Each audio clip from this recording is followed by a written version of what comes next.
Hi, my name is Will Miller, and for my volunteer project, I decided to spend my time at the Harvest Hope Food Bank's temporary warehouse in Columbia, South Carolina on October 28th and 29th, and accumulated a total of 5 hours during my service. Uh, a little bit about Harvest Hope. They claim on their website that the purpose of Harvest Hope is to provide for the needs of hungry people by gathering and sharing quality food in dignity, compassion, and education. I know that Harvest Hope was founded in 1981 by the local business leaders and the faith community, churches, etc., to feed and provide for the hungry in Columbia. Since then, 20 counties of South Carolina are currently being served by Harvest Hope, and they distributed about 28 million pounds of food just in the past year. Harvest Hope is a great organization. They were well managed.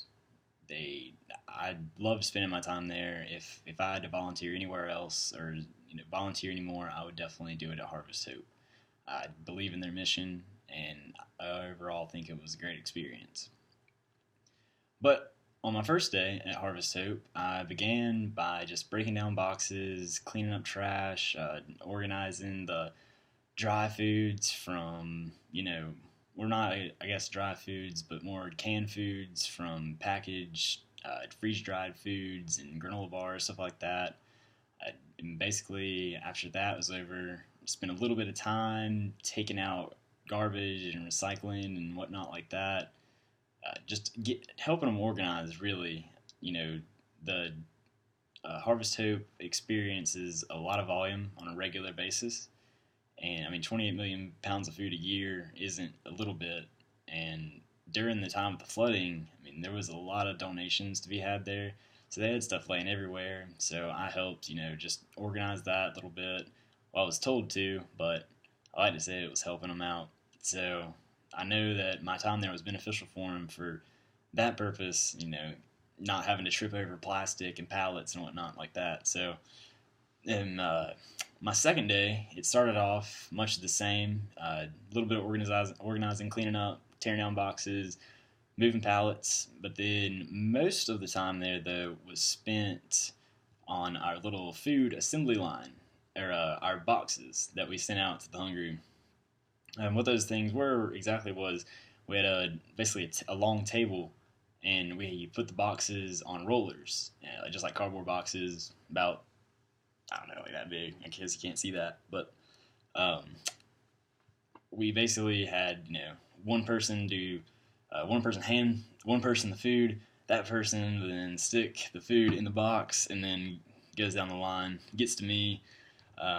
My job it wasn't food actually. It was putting tissues and paper towels in there for them. But some of the stuff that was in the boxes was like handful of freeze dried meals, and then some fruit and some canned vegetables and fruit cups, I guess what it was, yeah, and granola bars, and there was some muffins too. And by the time it got to me, I mean it could be all jumbled up.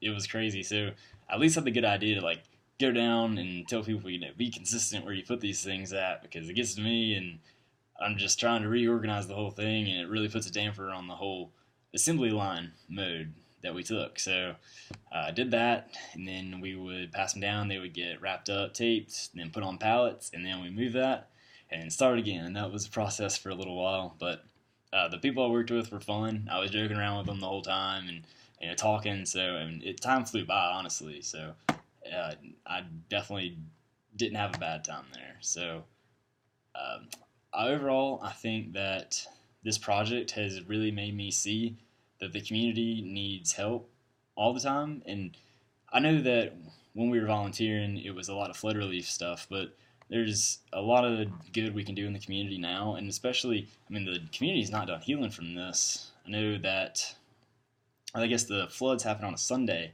and that following Tuesday, I actually went out to the Lake Catherine area where the dams had busted and water line was 10 feet high on some people's walls. But I went out with one of my friends who is on one of the disaster relief teams, and we helped people clean up their houses and just really get a grasp of what's going on, or not as much going on. They know what's happening, but just there to help them out. And it was a good experience.